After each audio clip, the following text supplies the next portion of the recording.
이렇게 회중과 그리고 십자가의 중간에 서는 이유는 회중을 대표하기도 하고 하나님을 대표하기도, 천국을 대표하기도 합니다.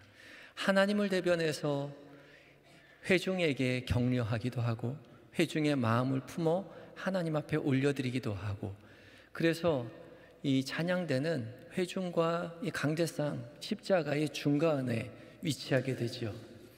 오늘은 회중의 마음을 담아 하나님 앞에 간구했습니다. 우리의 마음과 뜻을 다하여 주님을 섬기며 살게 해달라고 간구했는데, 그 찬양의 내용대로 우리의 마음을 다하여 주님을 정성을 다하여 하나님 섬기며 믿음의 길 걸어가시는 모든 한영의 성도님들 되시기 바랍니다. 간절한 은혜의 찬양 감사합니다. 이 시간 하나님의 말씀 앞에서 우리 모두에게 성령 하나님 말씀 가운데에 거룩한 빛을 비춰주셔서 살아계신 하나님의 음성으로 듣게 해주실 줄 믿습니다. 오늘 이제 봉독한 고린도전서 15장 말씀, 부활에 대해서 말씀을 나누게 되는데요, 24장까지는 바울이 교회 안에서의 다양한 사역들에 대해서 논의했죠. 하나님께로부터 받은 많은 은사를 가지고 교회를 어떻게 섬겨야 될지에 대해서 논의를 했습니다. 많은 은사를 받았음에도 불구하고 그 많은 은사 가지고 교회에서 고린도 교회 교인들이 분쟁하고 서로 자기가 가진 은사를 내세우며 교만한 모습 보였던 거죠. 예배 안에서도 무질서하게 자신이 받은 은사를 내세움을 통해서 예배를 어지럽히는 우를 범하고 있었습니다. 덕이 되지 못했던 거죠. 그래서 사도 바울은 고린도 교회 안에서 받은 은사를 어떻게 잘 활용할 수 있을까, 질서 있게 행할 수 있을까에 대해서 자세하게 권면해 주었지요. 그리고 이제 15장에 나오면 이제 새로운 주제인 부활에 대해서 설명하고 있습니다. 바울이 고린도 교회에서 이 부활에 대해서 한 장 동안 자세하게 언급하고 있는 이유는 분명하죠. 고린도 교회의 교인들에게 부활을 자세하게 설명해야만 했던 이유가 있었다는 것입니다.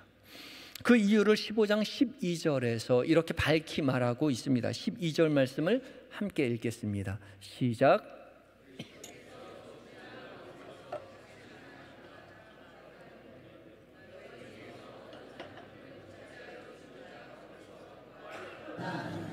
아멘.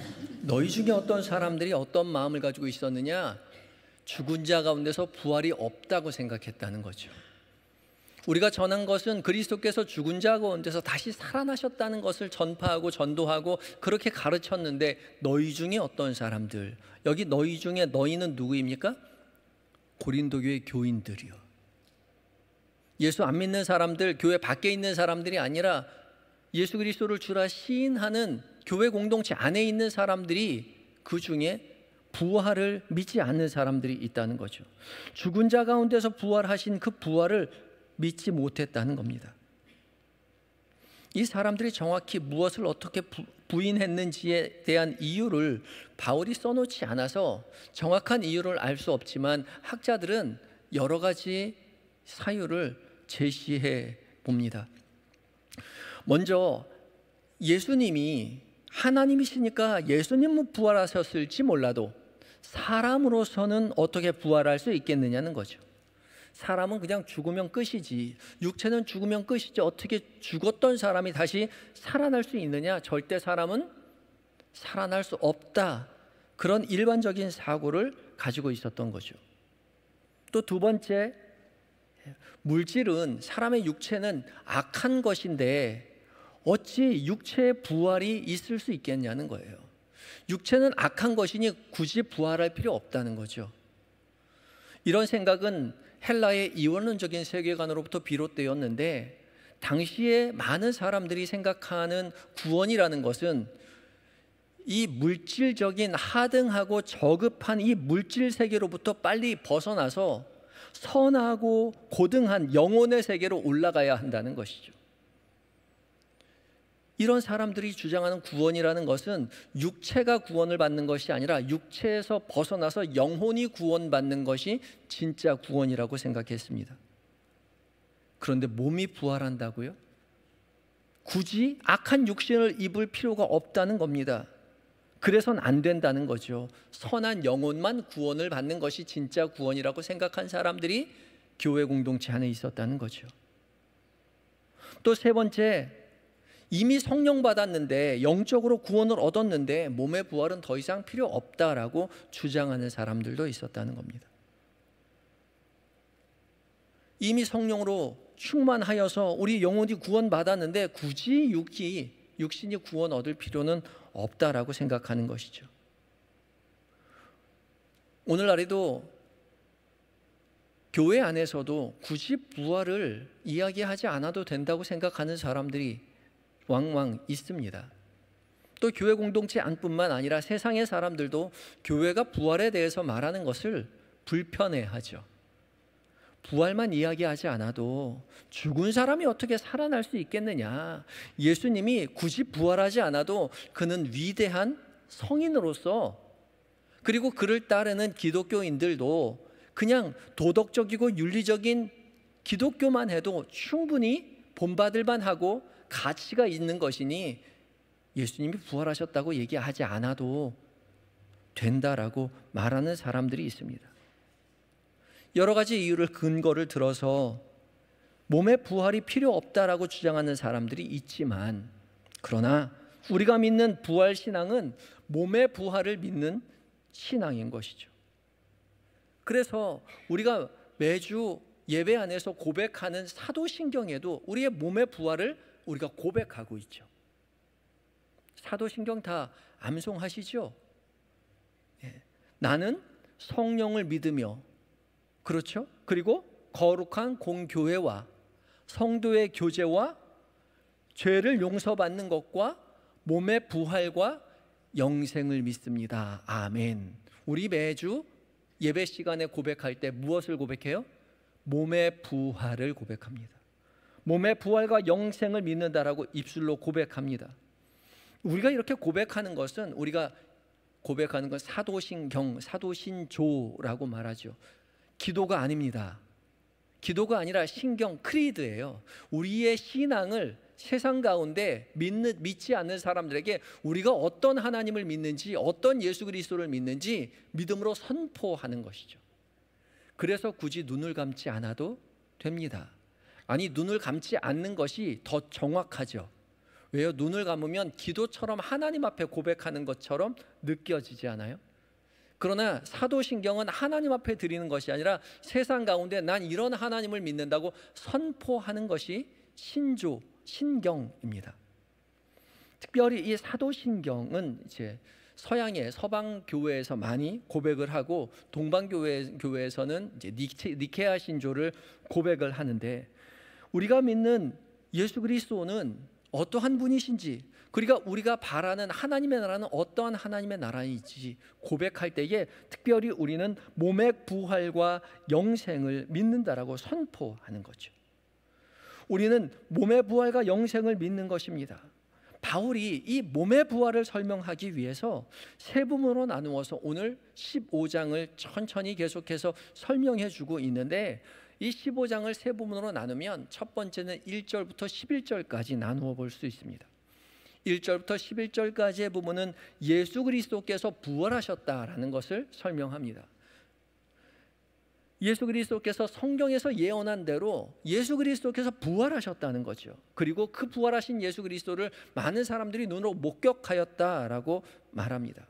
그리고 두 번째는 예수님만 부활한 것이 아니라 예수님께서 부활하셨듯이 믿는 사람들도 다시 부활할 것이라고 설명하죠. 그것이 12절부터 34절의 내용입니다. 예수님께서 부활하셨으니 예수 그리스도를 믿는 자들도 다시 부활하는 것, 살아나는 것이 당연하다라고 말하죠. 그러면서 믿는 자들의 부활이 없다면 기독교 신앙은 헛것이라고 말하면서 예수님께서 잠자는 자들의 첫 열매가 되셨다, 그렇게 표현을 합니다. 20절 말씀 함께 읽어보겠습니다. 15장 20절 말씀입니다. 함께 읽습니다. 시작. 그러나 이제 그리스도께서 죽은 자 가운데서 다시 살아나사 잠자는 자들의 첫 열매가 되셨도다. 아멘. 잠자는 자들의 첫 열매가 되셨다고요. 예수 그리스도께서 부활하신 것이 잠자는 자들의 첫 열매가 되었으니 잠을 자고 있는 자들, 죽어 있는 자들이 이제 따라서 첫 열매를 따라서 살아나게 될 것이다, 부활하게 될 것이다, 그렇게 고백하는 것이죠. 그리고 세 번째는 35절부터 49절까지의 말씀 가운데 그러면 부활할 때 어떤 모습으로 부활할 것인가 설명하고 있는데 몸의 부활을 말합니다. 바울은 씨앗이 땅에 뿌려져서 작은 씨앗이 땅에 뿌려져서 새로운 생명으로 터 오를 때에, 새싹이 돋아올 때에 이 씨하고 새로운 식물하고, 새로 돋아나는 식물하고는 전혀 다른 차원의 성질의 것이 나온다는 거죠. 모양도 전혀 다르고 성질도 전혀 다른 것이 나오듯이 우리가 이 몸이 죽어서 다시 몸이 부활할 때에는 우리의 몸이 죽지만 새로 태어나는 그 부활의 형체는 전혀 다른 새로운 모습으로 부활할 것이라는 거죠. 그런데 그 부활이 어떤 모습일지는 우리는 알 수 없다는 거죠. 흙에 속한 육체가 죽으면 하늘에 속한 새로운 형상을 입고 다시 태어날 것이라고 말하고 있는 것이죠. 이 부활 신앙이 복음의 핵심이자 기독교 신앙의 정수입니다. 우리가 부활을 논의하지 않는다면, 부활이 없다면 우리의 모든 신앙은 허사인 것이죠. 성도들의 인내도 소망도 모두 헛것이 되고 마는 것입니다. 우린 예수 믿어서 이 땅에서 복받고 건강하고 부자가 되고 권위가 있고 그런 것을 바라고 예수 믿지만, 아니요, 예수님께서 그런 것을 보장해 주신 적이 한 번도 없습니다.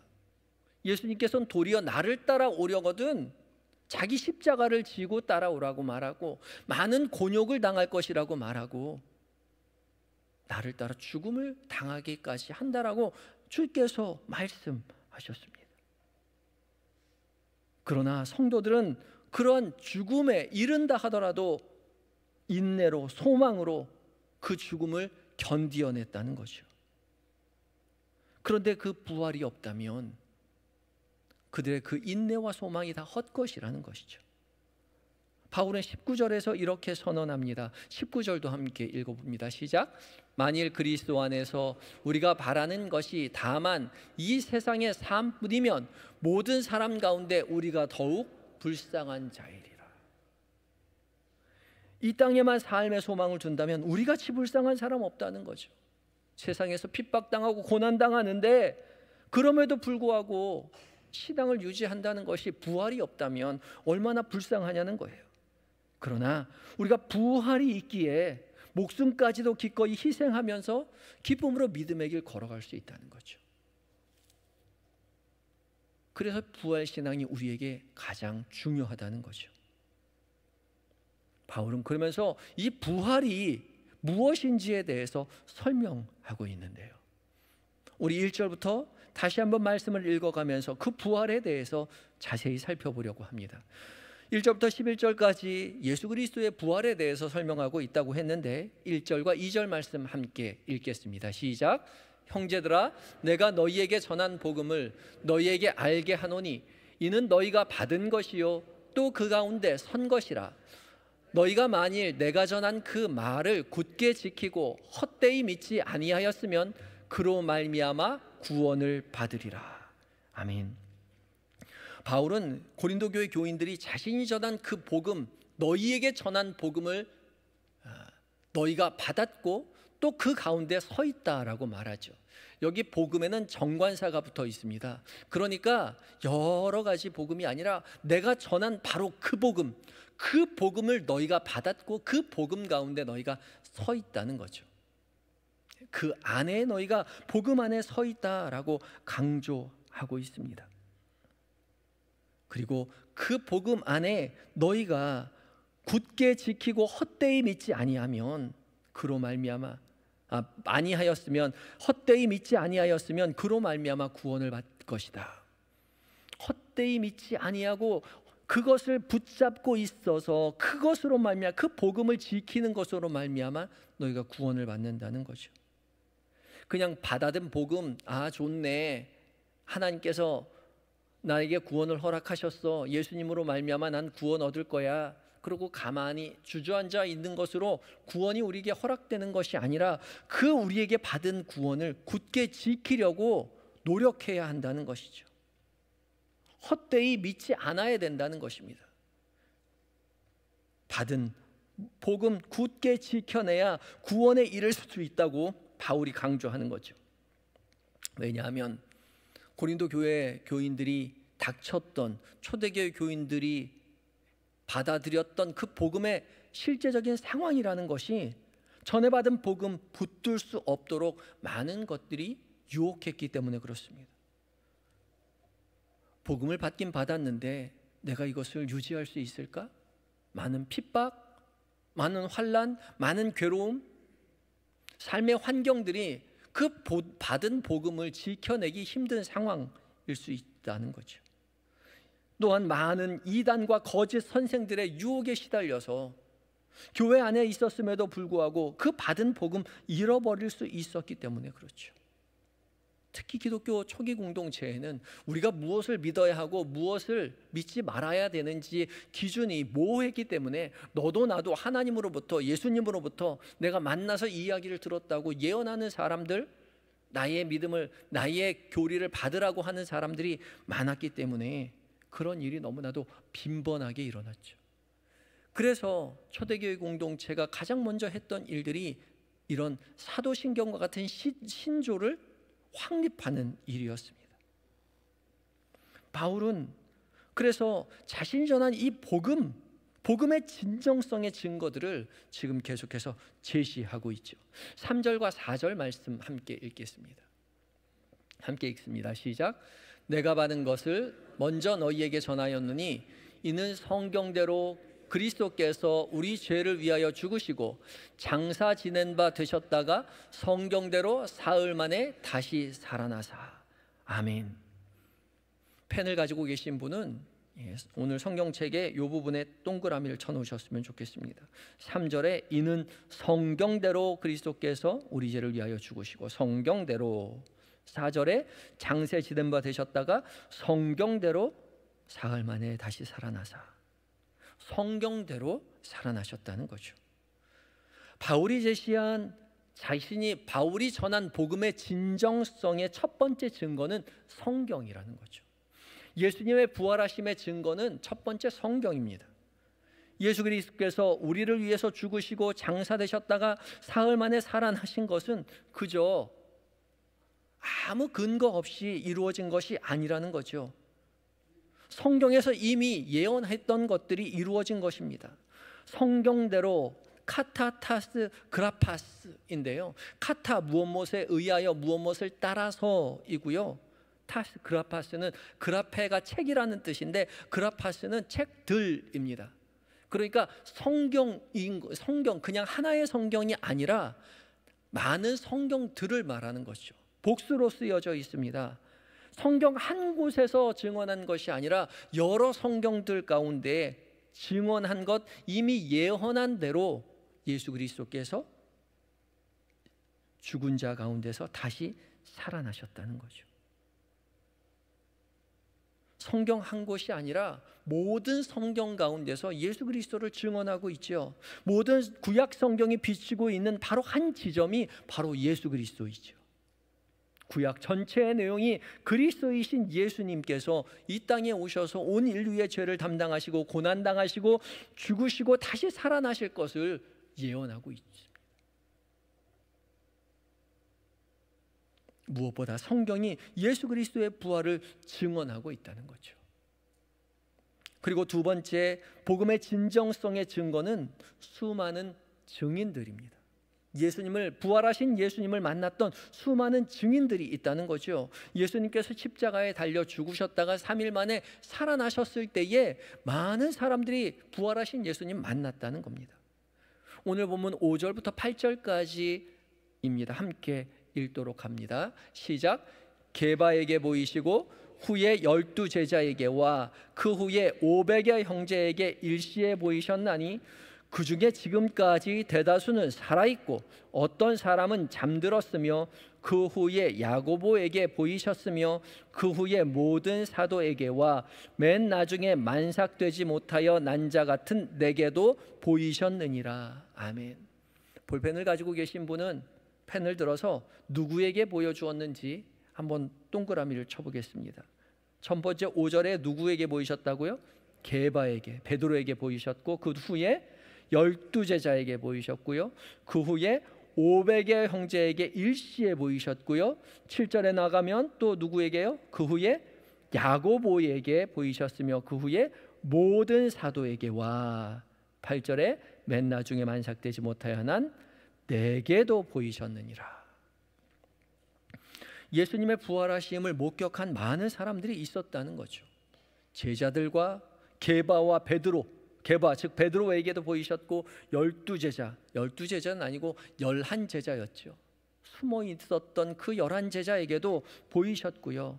또 500여 형제들에게, 그리고 야고보, 그리고 모든 사도에게, 그리고 다메섹 도상에게에서 예수님 믿는 사람들 잡으러 갔던 그 바울에게도 나타나 주셨다는 거죠. 바울이 이 자리에서 지금 써내려간 이 사람들 말고도 예수님의 부활하신 예수님을 만난 많은 사람들이 또 있죠. 마리아가 있고요. 또 다른 여인들이 있고요. 살로메가 있고요. 또 엠마오 마을로 가던 두 제자도 부활하신 예수님을 만났습니다.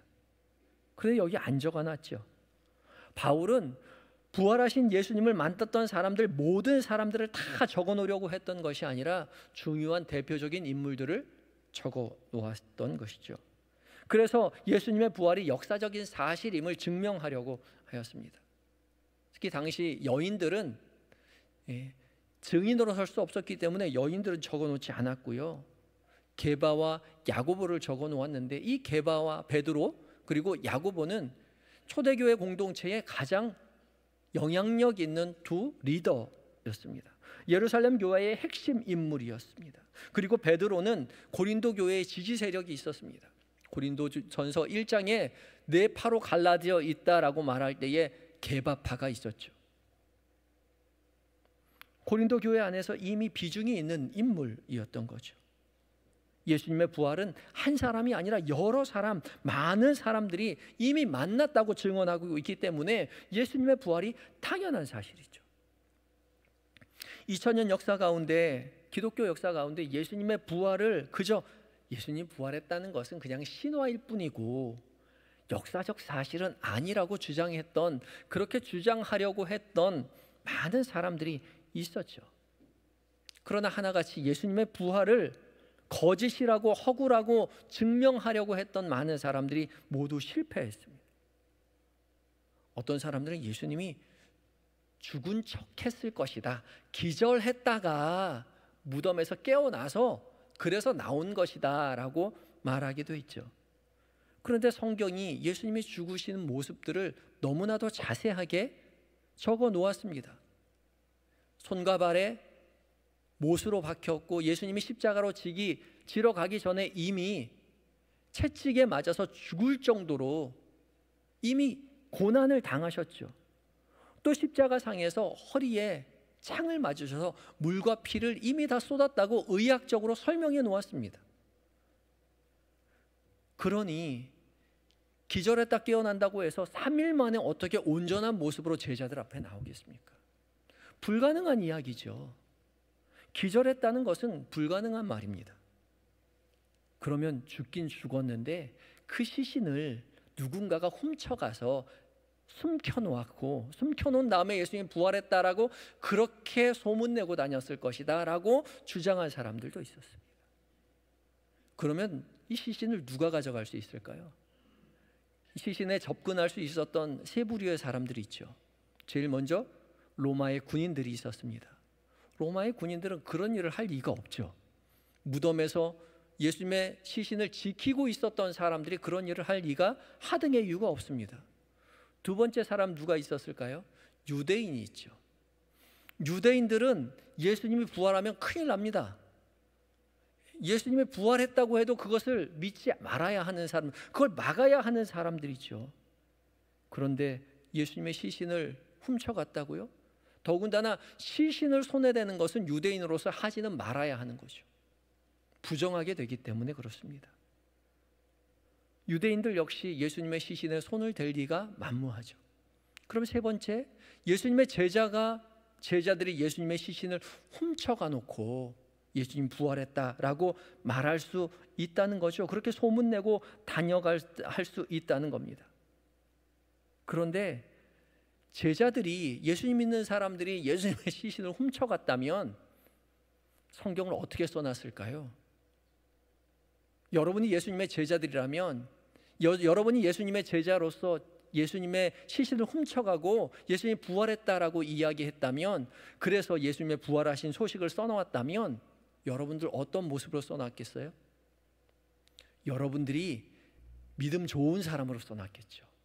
제자들이 부활하신 예수님을 기다렸는데 예수님이 진짜로 부활하셨다, 우리가 가보니까 부활하신 그 모습이 너무나 휘황찬란하시더라, 그렇게 써놨을 거 아니에요.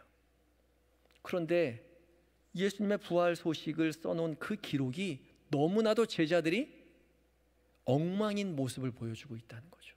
믿음 없는 제자들, 도망가는 제자들, 믿지 못하는 제자들, 그런 모습들이 있고 법적인 증인으로 설 수 없는 여인들이 오히려 무덤에 가서 예수님을 만나죠. 제자들이 예수님의 시신을 조작하려고 했다면 이렇게 써놓지 않았을 거라는 거죠. 그리고 예수님이 부활하셨다는 그것을 지켜내기 위해서 자신의 목숨을 걸면서까지 굳이 그런 일을 할 필요가 없다는 거죠. 예수님의 부활을 전함을 통해서 유대인들로부터 많은 핍박을 당했고 또 돌에 맞아 죽기까지 했고 자신의 모든 것을 버려가며 예수님의 부활 소식을 전했습니다. 예수님이 부활하지 않으셨다면 그런 일을 할 이유가 없죠. 굳이 그런 고난과 수모를 감내하면서까지 굳이 예수님의 부활을 조작할 이유가 전혀 없다는 거죠. 그러나 반대로 예수님이 진짜로 부활하셨다면 이 모든 일이 너무나 자연스럽게 설명이 됩니다.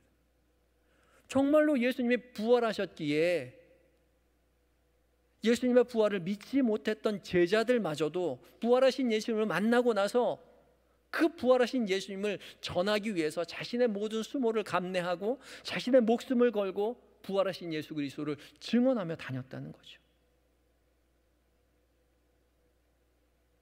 사도행전 5장 40절과 41절에는 부활하신 예수 그리스도를 전하였던 사람들에 대해서 말합니다.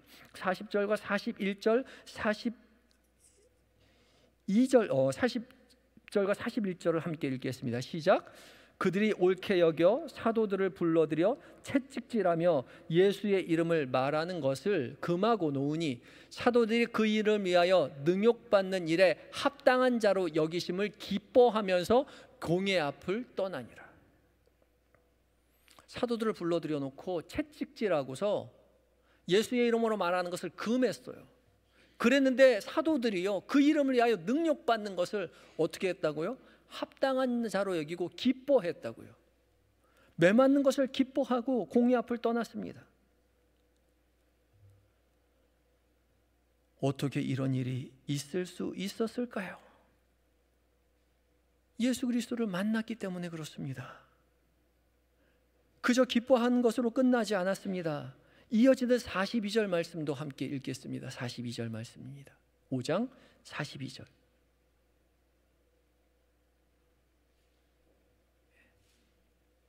제가 안 좋나요? 제가 읽겠습니다.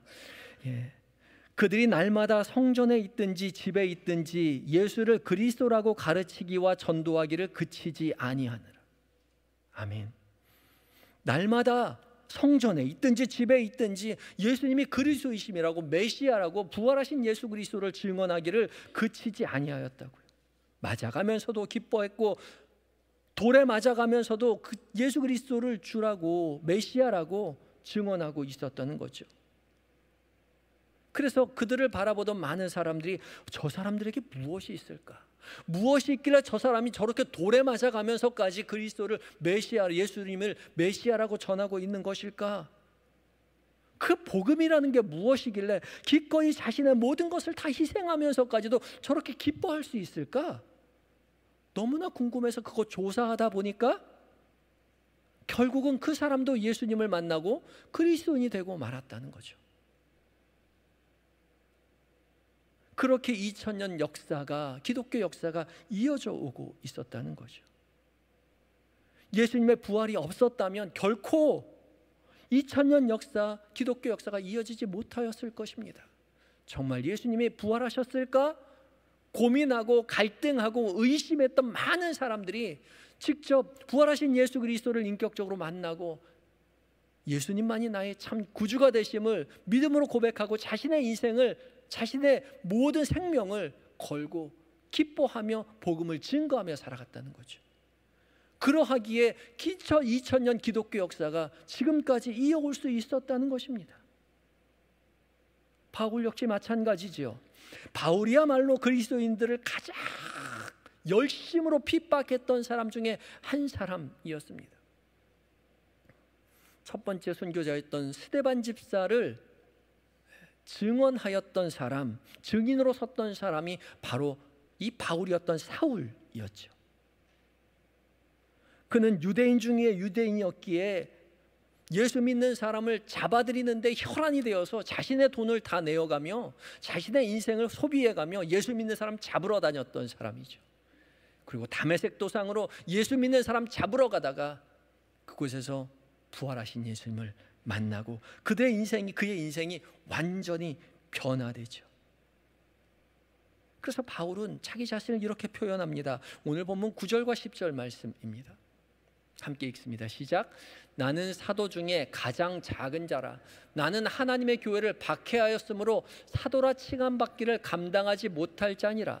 그러나 내가 나된 것은 하나님의 은혜로 된 것이니 내게 주신 그의 은혜가 헛되지 아니하여 내가 모든 사도보다 더 많이 수고하였으나 내가 한 것이 아니요 오직 나와 함께 하신 하나님의 은혜로라. 아멘. 내가 사도들 중에 가장 작은 자입니다. 내가 하나님의 교회를 박해하였는데 그래서 사도라 칭함받기도 감당하지 못할 사람이었는데 그래서 하나님의 은혜로 내가 사도가 되어서 다른 사도들보다 더 열심히 더 많이 수고하였지만 내가 이 많이 수고한 것도 내가 한 것이 아니라 오직 나와 함께 하신 하나님의 은혜입니다 라고 고백하였다는 거죠. 부활하신 예수님을 만난 것도 복음을 위해서 열심으로 다른 사람보다 더욱더 열심히 희생하고 노력한 것도 돌이켜보니 다 하나님의 은혜라는 거죠. 스스로 한 것은 아무것도 없습니다. 모두 다 하나님의 은혜였다고 바울이 고백합니다. 우리도 마찬가지죠. 부활하신 예수님을 만나면, 인격적으로 예수 그리스도를 만나면 그것이 무슨 말인지 이해가 갑니다. 내가 희생하고 내가 시간을 내어 노력하고 내가 모든 것을 다 희생해서 열심으로 교회를 위해서 섬기지만 복음을 위해서 열심으로 달려가지만 하나도 아깝지 않죠. 희생하면 희생할수록 더욱 기쁨이 가득합니다. 은혜로 충만해요. 그리고 이 모든 노력들이, 희생이 내 것이 아니라 하나님의 은혜였다라고 고백할 수 있어요. 그것이 예수 그리스도께서 부활하셨다는 증거입니다. 바울 자신의 그 노력과 기쁨이 증거이며 예수 믿는 모든 사람들이 자신의 모든 것을 내어 예수 그리스도를 위해 희생하면서도 기뻐하는 것 그 자체가 예수님이 부활하셨다는 증거라는 거죠. 부활하신 예수 그리스도를 만나보셨습니까? 여러분 수요 예배 나오셨는데 부활하신 예수 그리스도를 만나보셨어요? 우리 한때 뜨거워서 열심으로 기쁘게 교회를 위해서 헌신하고 희생하며 달려나가면서도 그것이 너무나 감사해서 내가 봉사할 수 있음에 너무나 감사해서 하나님 앞에 눈물을 흘리며 고백하였던 그 시간이 있었죠. 바울이 뭐라고 해요? 그것을 지키라고요. 너희가 받은 그 복음 지켜내라고요. 예전에 나도 그럴 때가 있었는데 참 좋을 때지 라고 주저앉아 있을 것이 아니라 내가 너희에게 전한 바로 그 복음을 지켜내기 위해서 노력하라고 우리에게 말씀하고 계시는 것이죠. 그 은혜를 잃지 않으시는 여러분들 되시기 바랍니다. 부활하신 예수 그리스도를 늘 붙잡고 주신 은혜에 감격하여 믿음의 길 걸어가시는 모든 한영의 성도들이 되시기를 예수 그리스도의 이름으로 축복합니다. 우리 다 같이 기도하실 텐데 오늘 주신 말씀 기억하면서 다짐의 기도 하나님 앞에 기도하며 나아가겠습니다. 다 같이 기도하시겠습니다.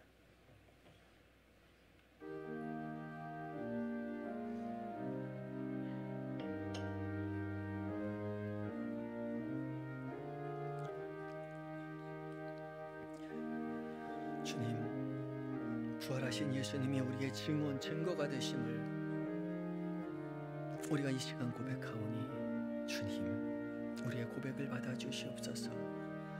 우리가 전해받은 그 복음 지식으로 그쳐지는 것이 아니라 부활하신 예수 그리스도를 만나 우리의 삶이 변화되어 기쁨 가운데 복음을 위하여 희생하는 은혜의 삶 살게 하여 주시옵소서. 그리하여 주님 오실 그날에 몸의 부활로 영원한 하나님의 나라에서 안식하는 우리가 되게 하여 주시옵소서. 예수님의 이름으로 기도드립니다. 사랑의 하나님, 부활하신 예수 그리스도를 믿는 그 복음의 비밀을 우리에게 깨닫게 하여 주시니 감사합니다. 우리가 전해받은 그 복음, 그 복음의 기쁨을 하나님 우리가 잃지 않도록 주여 우리에게 강하게 역사하여 주시옵소서. 그리하여서 지식으로 예수 그리스도를 믿는 것이 아니라 마음으로, 우리의 영혼으로 부활하신 예수 그리스도를 만남으로 우리의 기쁨과 우리의 삶의 모든 것을 희생하면서도 불구하고 감격하에 넘쳐서 복음을 위하여 살아가는, 복음을 지켜내는 우리 모두가 되게 하여 주시옵소서.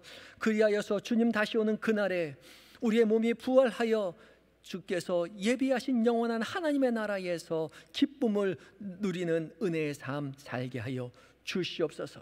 그렇게 역사하실 주님을 기대할 때에 예수님의 이름으로 기도드립니다. 아멘. 찬송가 162장으로